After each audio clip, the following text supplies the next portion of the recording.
Let's work. Turn it down and listen to the experts. Gotta give a shout to the Talking Junk Network. Showing love, hosting battles, playing dope joints. The break room topics always staying on point. Never disappoint. We'll never need a makeover. We here for the takeover like Jehovah. Talking Junk break room takeover on the podcast. Dropping bomb facts on demand like Comcast. Now drop a comment whenever they're going live. Hit the YouTube channel right now and go subscribe. Peace. Talking Junk Network, where entertainment lives.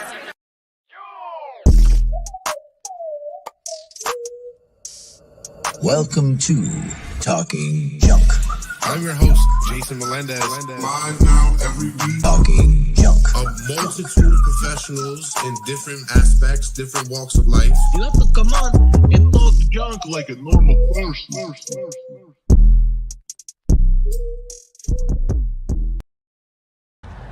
Let me tell you guys about these new Dizzle edibles. Now, I know you probably heard of the drink, and just like the drink, these edibles are the truth.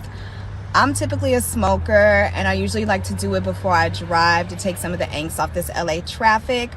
But with these edibles, I don't even think about rolling up. I don't have to worry about the aroma when I get out of the car, my eyes being red. I just pop in one and I'm good to go. I'm feeling happy and ready to just take on my day. Each edible comes with 25 milligrams. You get 10 in a package, which is more than enough because, again, all you need is one and it'll get you right.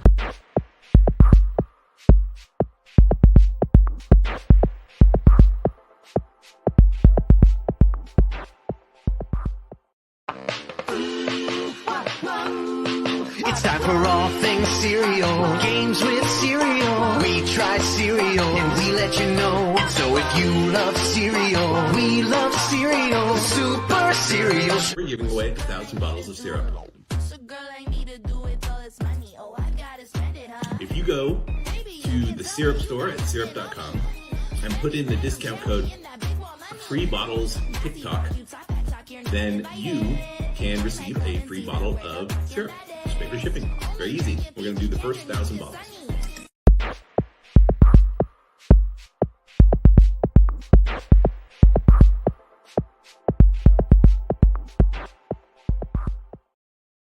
Welcome to Talking Junk, the podcast that comes to you live every Friday night.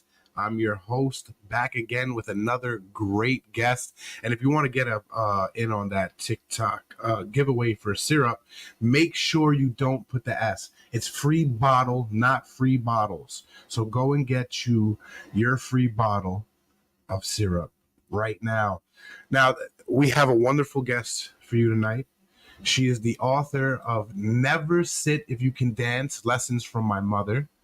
And she's also the author of Keep Chasing Waterfalls, a story of adventure, tragedy, and defying the odds. Let me just bring her on, Miss Jo Giese. How are you, Jo? How's everything? Hi, Jason. Wonderful to be spending some of the evening with you. The pleasure is all mine. I'm glad that you were able to take the time out of your busy schedule to grace us with your presence.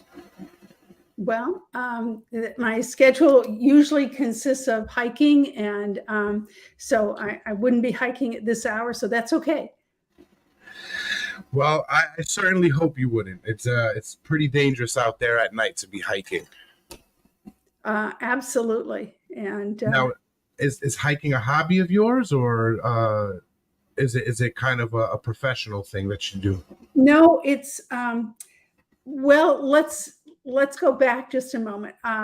I grew up in Seattle, Washington, and right on Lake Washington Boulevard. And from the time I was about 5 years old, I would set out from our house by myself, almost like a little hobo with a stick over my shoulder and a little thing of food on the end. And I would go over to Seward Park. I mean, I really did. I'd go over to Seward Park, which was about a block or two away. And I would take a couple swings on the swing set. And then I would walk up this path into the center of the peninsula there. It was an old growth forest. And I did this all by myself. I loved doing it. And there was a retired cop who lived next door to us. And at one point he said to my mom, you might not really want her to be doing that by herself. And my mom just shrugged and said, well, she likes it. So I basically been hiking and walking since I was 5. And I had a very serious accident in November of 2018 that prevented me from walking for a long period of time. And for someone who self-describes as a walker and a hiker, that was pretty terrible thing to go through. Can I tell you the story? Yes, if you don't mind me asking. I was going to ask, what was the nature of your accident? Well, I was upstairs here in my office, right where I am right now. And it doesn't usually rain here in Southern California in November, and it was raining. And a friend of mine rang the doorbell downstairs. I thought, I don't want her to get wet out there. So I left my office, ran down the stairs, and I missed the bottom 2 steps and went flying horizontally. And at the time, I didn't know what had really happened, but I knew it was serious because I couldn't stand up. And I told my husband, go let Lana in from outside. She's getting wet out there. And he goes, brings her in, finds a pair of crutches for me, and takes me down to the urgent care. And the doctor at urgent care, they can snap an x-ray like that. Right. And she looks at it and she goes, I hate to tell you this, but you've torn your Achilles. Oh my God. I know. Aaron Rodgers yourself. I know. But see, what we want for Aaron Rodgers and is a better outcome than what I had. And I just have a feeling with all those football people around that he's going to have a better outcome. I ended up at... Well, I don't know. If a young lady such as yourself couldn't heal from that, I don't know if Aaron Rodgers' old self can do it. No. See, what happened is in urgent care, I felt very kind of a little self-important. I had the phone number of an orthopedist who had done a little work on a knee of mine years ago. And I had his personal cell phone number. So I just called him up from urgent care. And he said, oh, sure, come on in tomorrow at 8:00. I'll see you. So I felt very relieved that I had a place to go and maybe, someone take care of this. Not like Aaron Rodgers, who has a whole team after him, like Kevin Durant, who used to live in Southern California too. He looks like he's recovered pretty well from his Achilles tear. But what happened is my husband wheels me into, let's call this doctor, his name Fred, because that's not his name. He barely even looks at my ankle. And he says, I can fix this for you. I did Achilles repair 20, 30 years ago. I can do this. Well, 30 years ago was the last time he did an Achilles tear? Yes, Jason, see, this is why Aaron Rodgers his fate is going to be better than mine was, because my husband and I at that moment should have said, thank you very much, Fred, but let's check this. We'll check this out a little bit more and get back to you. So that's a little nicer than what I would have put it. Well, right. And Fred, what the hell are you thinking? 30 years ago? Stick to your day job. I'll go find somebody that could do it. I know, but see, at that point, we were both scared. I couldn't walk. I was in pain. Right. And we were just relieved. Here's somebody we know, and he'd done good for me before. And so we signed on. We were like, and in my book, I talk about, to the reader, I go, hey, wait a minute. don't do what we did. Pause, take a moment. Anyway, what happened and why this story turned out so badly, and in a way that I hope Aaron Rodgers, his will not turn out like this. The doctor botched the surgery, and he was going scuba diving in the Caribbean, and he said that when he gets back in 10 days, they'll take the cast off, they'll take all the bandages off, and we'll look and see how all this is. So we take it all off, and the nurse takes it all off, and he says to the nurse, "No, wait, stop. That's necrotic." And I'm not even sure I knew what the word necrotic meant. Do you know what the word necrotic means? Necrosis. It means flesh. It means, yes, it means dead and dying, and the whole area around the wound had died in that 10 days. So then I'm not even, dealing with the Achilles. Now I'm dealing with the dead wound. And which is pretty severe. Oh, it was awful.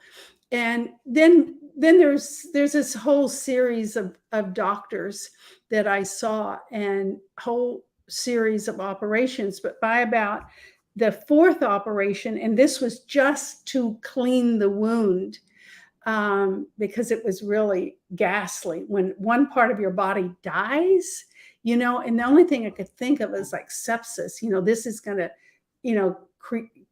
creep up, and I'm going to have this all over. No. So we go into surgery with a whole other team of doctors, and they are going to clean the necrosis, all the dead scabby skin out.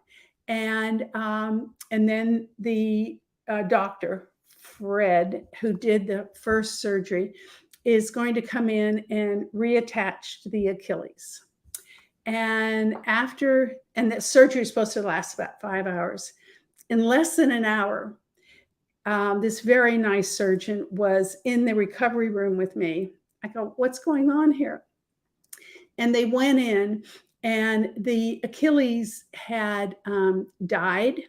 It was dead, and it had curled.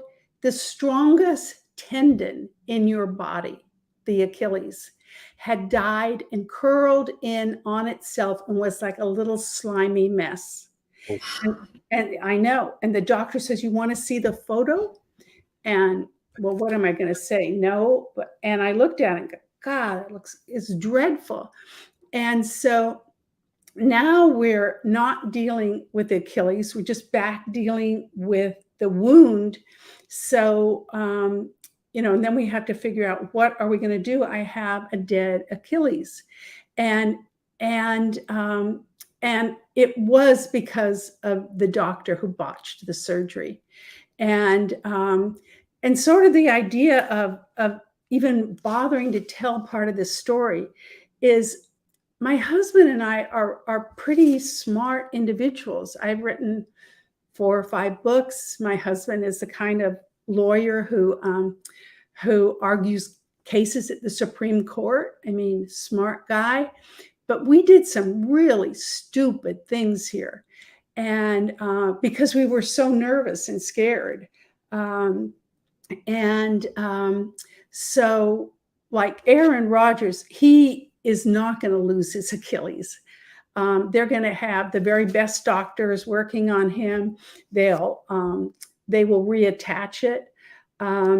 When I finally got to New York City to a doctor who currently and his name is John Kennedy by chance. And he specializes in Achilles repair. He looked at that area down there and he goes, "No, he's not going near it." He said, "Just try to do physical therapy, do as much as you can for 2 months and see how much function you can retain." And when I was in New York seeing him, by that point, I could walk a little bit with hiking poles.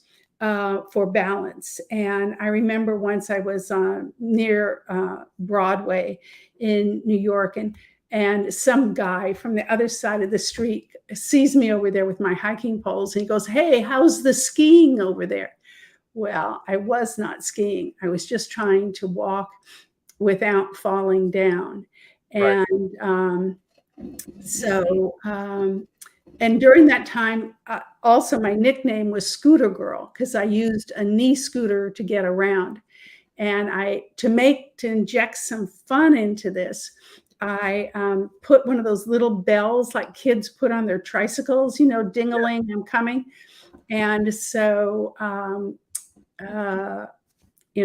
that was that part of the journey. And one of the things that made me so upset, I guess, is that one of the things I've done is I hike to waterfalls. I love doing that. And I thought, I could barely walk. Would I ever be able to hike to another waterfall? And my friends call me adventurous. I just call myself, I just am doing what I love to do. And about 4 months before this happened with my Achilles, I was helicopter hiking in New Zealand. And Helicopter hiking? Yes. Now, what is helicopter hiking? It is one of the coolest things I've ever done in my life. And in New Zealand, there's great swaths of land where there's no roads, there's no way to get there unless a helicopter is dropping you off. And so one day a helicopter picked my husband up, dropped him off to go fly fishing with a guide, came back, got me and with a guide, and dropped us off really in the middle of nowhere. And it was some of the most strenuous hiking I've ever done in my life. And I was thinking at the time when I was writing this story in the book that, people would say, "Really? You pay what?" Which book was this? This is my book, Keep Chasing Waterfalls, a story of tragedy, adventure, and defying the odds. And the defying the odds part, the tragedy is losing my Achilles, and the defying the odds part is recovering when most people won't. But that was one of my favorites. I also as part of this journey, at one point, I was reading in the New York Times, and this man had written in a letter to the editor, and I don't remember what the subject matter, but he says that he had lost his Achilles, and he didn't have one. And so I contacted him in Florida. He happened to be in his 70s. And he said that, and he also lost it because of a botched surgery. And so they were never able to put a new Achilles? No. And but in his case, unlike mine, is I was determined to walk again and to hike again. And especially to a very favorite waterfall in Montana. I mean, that was my goal. But first my goal was to walk down the driveway. And so this man that I talked to in Florida, he had this grim diagnosis, and he did a couple things. He had a surgery, but he wasn't willing to go the distance. It tired him out to think of what he might have to do to recover. And I took recovery on as my full-time job. I was not going to not walk. I was not going to not hike. And how serious my situation was when this doctor named Fred, emailed me once, and he said, because he knew I still wasn't walking yet, really. And he said, this is where you need to go. And he sent me to a place called CORE, and it's for spinal cord injury patients. These are patients who they have a neurological problem and an orthopedic problem. And most of them wheel in. They don't walk. They don't know how to walk. They have to learn all over again. So was that the reason why he recommended it? Because you needed to learn how to walk again? Because it doesn't sound like a spinal cord injury place would do anything for your Achilles.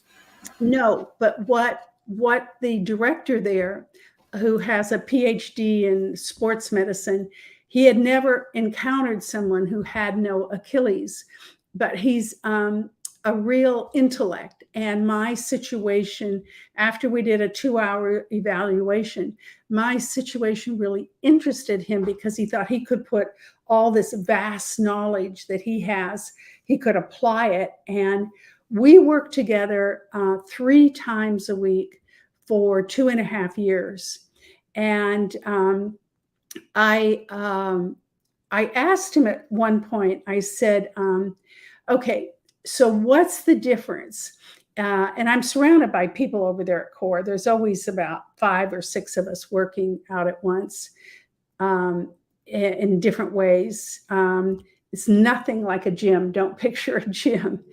And so I said, so what's the difference between people who succumb to an injury like this, a serious injury, and those who overcome it?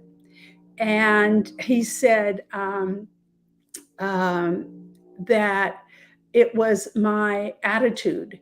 And this could be any kind of grim diagnosis somebody gets about anything. I mean, maybe you've had a grim diagnosis once. I hope not, but you don't succumb to it. You say, I am going to recover from this. And positive thoughts are ultimately what's going to get you through it. If you sulk in it, it's only going to make it worse. Right. And I didn't have time to sulk because I was doing all these different modalities. I was doing medical acupuncture. I was doing the work at CORE. And eventually, toward the end of the time, we have a very nice road we walk on out here. And there's lots of people walking by. And I used to be one of the fastest walkers out there. And I was telling my physical therapist, and this is a couple years into the process, and I said, but everybody's passing me by. They're walking. I'm walking half the speed they're walking. And so Taylor says to me, to compare is to despair. Drop it. And so now when people whiz by me, I think about that and I think, well, at least I'm walking. And right. Now it's pretty, I never knew you could walk without an Achilles. And it seems kind of dumbfounding to me that with advances in modern medicine nowadays, they don't have a viable solution for replacement. Well, the doctor in New York, John Kennedy, has pioneered a microscopic surgery where he takes the tendon from the big toe on the same foot as Achilles and makes that into an Achilles. But the doctor had botched my surgery so much that he didn't want to go near that. But that's what he has to offer. But could we turn it back for a minute to something a little more cheerful about why I love walking to waterfalls and why I couldn't imagine not doing that again. When I was really young in Seattle, my parents took me to a waterfall, Snoqualmie Falls, just outside of Seattle. And I think at that moment, I may have fallen in love with the the water rushing, falling, how good you feel. I mean, come on. You've been near waterfalls, right? I have never been near a waterfall. Jason. Maybe at a theme park, like man-made waterfalls, but nothing in nature. Oh, Jason. I've got to tell you the benefits here. I'm reading this from a page in my book. Okay, what are the benefits of being near a waterfall? The soothing rhythmic sounds of the waterfalls can lower one's heart rate. Maybe you don't need your heart rate lowered. That's okay. Can lower your blood pressure. It raises the OxyContin levels, and the negative air ions, the charged particles of the air, the negative ones, I think this is so ironic that the negative ones are the good ones. They are abundant in force near waterfalls. So the air near a waterfall has about 100,000 negative ions per cubic centimeter. But in your office, you only have like about 100 negative ions per cubic centimeter. So, I mean, so no wonder being next to a waterfall feels so good. Right, it's so beneficial. Yeah, I mean, it's just fabulous. It reminds me, an analogy is that in our house, we have a swing indoors. And when anybody's swinging on that swing back and forth, and we kind of have a game you play where you put your foot up and see if you can touch the ceiling. It's just fun. And when you're on that swinging, there's no, I mean, I always say it's like you don't need a therapist, but you don't, it's just so happy making. You don't think about anything negative other than just swinging. And that's how I feel near a waterfall. Now, you haven't been near a waterfall yet, but when you go, you will never see unhappy, quarreling families, pouty children. They're all like just breathing in this refreshing air, and that's why I love it. We have 6 grandchildren. We took one of them with us to Iceland. This was must have been beautiful. It was, but they have a waterfall there. They're famous for, where instead of looking at the waterfall, whatever, you hike behind the waterfall, and the water flows in. I mean, it is crazy wonderful. In the parking lot, you buy a little raincoat that's made like out of saran wrap, and but it protects you a little bit. But that's also one of my favorite. So it's almost like the Niagara Falls little raincoats that I've seen people wear. Probably, but at Niagara Falls, you're not walking behind the waterfall, which is what we were doing. And it was pretty dangerous. It was, you could slip and slide. The soil was slimy and wet because, of course, it's muddy. Right.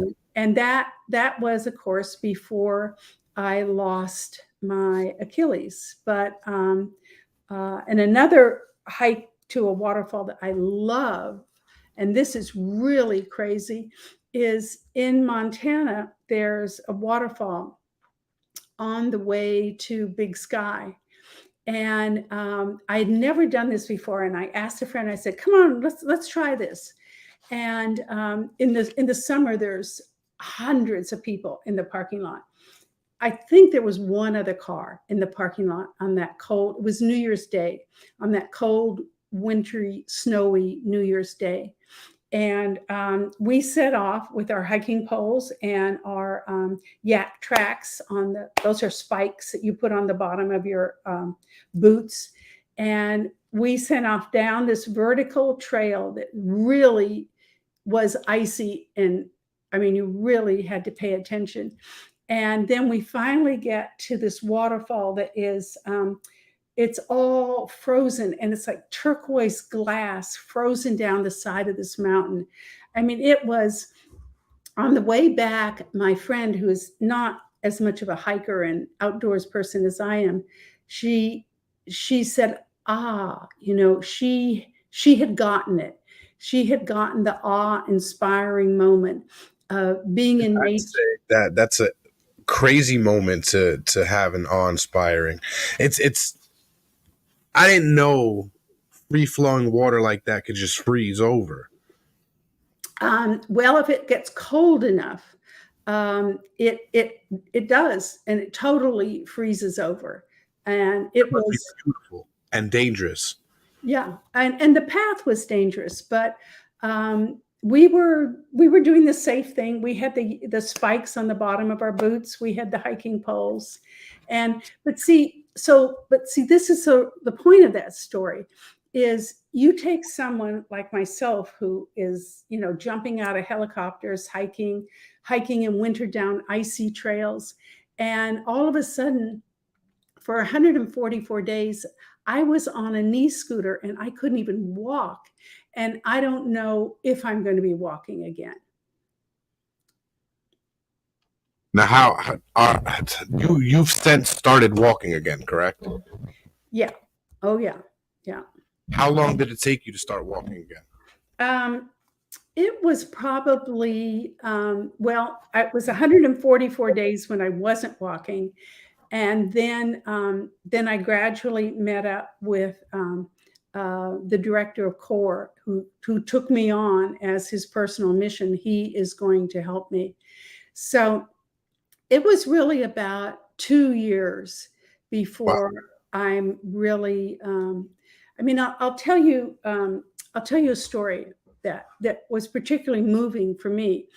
I'd been at CORE for a couple months, or maybe 4 or 5 months. And I had been invited to their Christmas party over there. And so I arrived, I'm limping across the parking lot, and it's totally dark out. And I'm outside looking in at CORE, all these really seriously handicapped and disabled people who are trying to learn how to walk again. Whether they will be able to or not, is something else. But I'm looking at all of them inside from being outside, and I'm thinking, oh, this is so sad. And then I realize, hey, wait a minute, Joe, you are part of this disabled population. And I was part of that disabled population for about 2.5 years. But I just would not give up. You can't. That's the only way to make dreams come true. Another way to make dreams come true is wonderful sponsors. Here's a word from ours.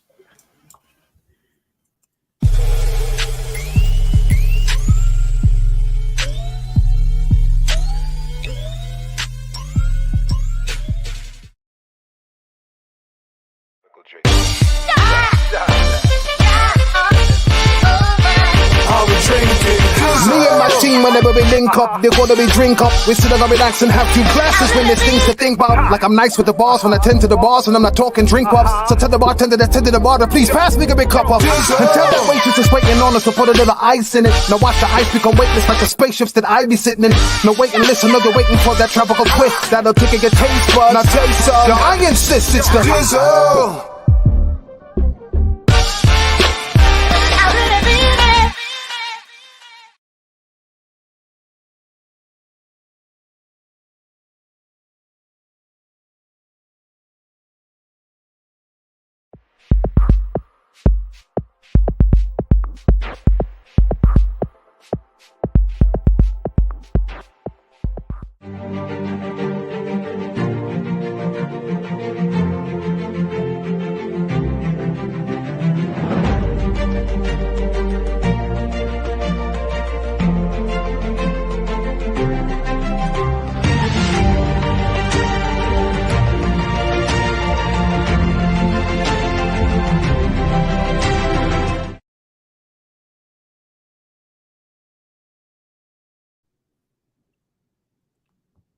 Welcome back. We're here with Miss Mighty Joe, giving us a little rundown of her horrific spill down a flight of stairs that caused her to have permanent damage to her foot.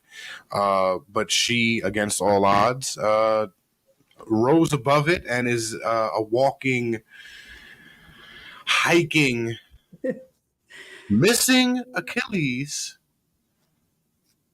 strong individual. It's shocking to me that you can still get up and move around without that. It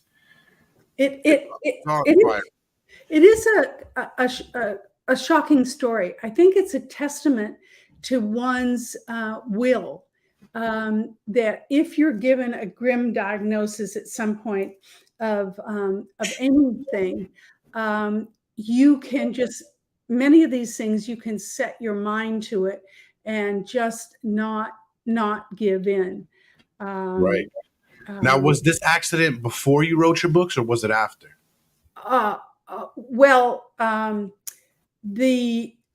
My current book that's out right now, Never Sit If You Can Dance, is Lessons from My Mother, came out for Mother's Day, just in the midst of this, trying to recover. And it was really unfortunate because as an author, you want to do, all the talk shows you can do, everything. And I would be booked into places and I wouldn't be able to do it because I wasn't well enough to fly to Charlotte or to these other places. So, and the irony of this book, which I also like, is Never Sit If You Can Dance came out at a time when not only could I not dance, I couldn't walk. And all you could do was sit. Yeah, that's right. You're right about that. And my mother always said this because she and my dad, there's Mom and me, they would dance all the time. And every night before dinner, my father would put on Herb Albert and my parents would dance. And I just loved that. And I'm wearing red today because of my mother, because she said, don't be drab, and wear something cheerful and bright. And her idea about that wasn't wearing something cheerful and bright so that you look gorgeous. Well, maybe you do, but it was to invite people to get to know you and to invite them to have a conversation with you. And it might even be just so simple as, there's another chapter in that book, Never Let a Compliment Go Unsaid. When you give somebody a compliment, and I'm sure it's happened to you, Jason, you say, hey, Every so often. What? Every so often. Yeah. But, you say to somebody, hey, or just some guy, hey, I really like that green plaid shirt you have on today. And the guy goes, oh, thank you. And maybe he gives you a compliment back. But it's a nice kind of exchange. And it is. It's free. It brings you back down to earth. It makes you feel more human. Right. And it's free. It doesn't cost anything to give somebody a compliment. So. Right. And I know you're a very busy woman, and I wish we had all the time in the world to talk about your wonderful story and to promote your books a little more. I couldn't find the link to your Keep Chasing Waterfalls book, though.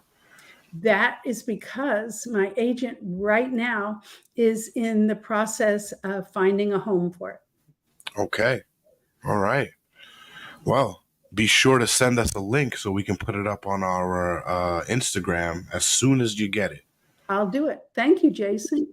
Well, no, thank you. Now, before we close out this amazing episode, is there anything that you want to tell the listeners and viewers today? Maybe some inspiring words, maybe something about yourself that you haven't been able to get off yet. Just anything that you can think of. Yeah. Maybe it's about the role that friends and family play in your recovery. When I couldn't walk and was just lying in bed with my left leg elevated, because elevation is supposed to help, neighbors would come in. With one neighbor in particular, I love the image of it. She's Persian, and she would come in with these huge pots of her favorite, my favorite Persian rice of hers. And then one neighbor who I was never really that close to, she would come in and she'd sit next to me on a little window seat downstairs when I could get downstairs out of bed. And she would just sit there and hold my hand.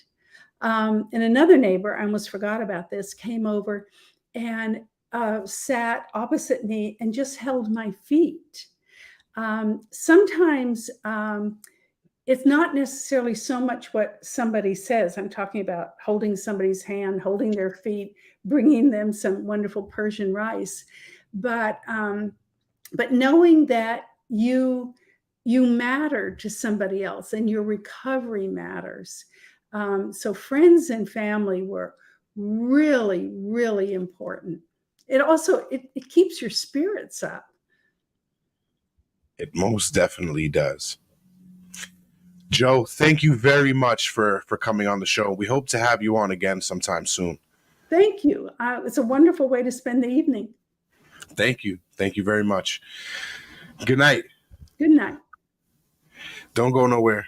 I'll be right back with you. There you have it. Another wonderful guest, another wonderful week. We are scheduled to bring you the break room in a few, so stay tuned. Keep it locked right here on the Talking Junk Network. And remember what Joe was telling you. It doesn't take anything for you to give somebody a compliment or a helping hand. It just takes a little bit of time out your day. Time is a made-up construct anyway, so who gives a shit? Give somebody 5 seconds out of your day. It's going to make them feel a whole lot better.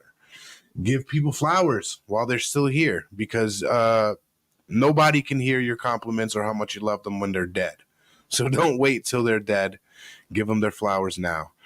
And if there's anything we can take away from this amazing story, is that the human body is an amazing thing, but the human mind is even more amazing, and it can get you through any situation. So make sure to put your mind through it, and it'll never let you down. When you're in that dark place, make sure you see that light, because at the end of the day, the light's gonna get you out. It's going to get you out of the funk. Don't be depressed because you stink. You don't take a bath. Be happy. Take that bath. Smell good. Get them bitches. We love you. See you later. Peace out.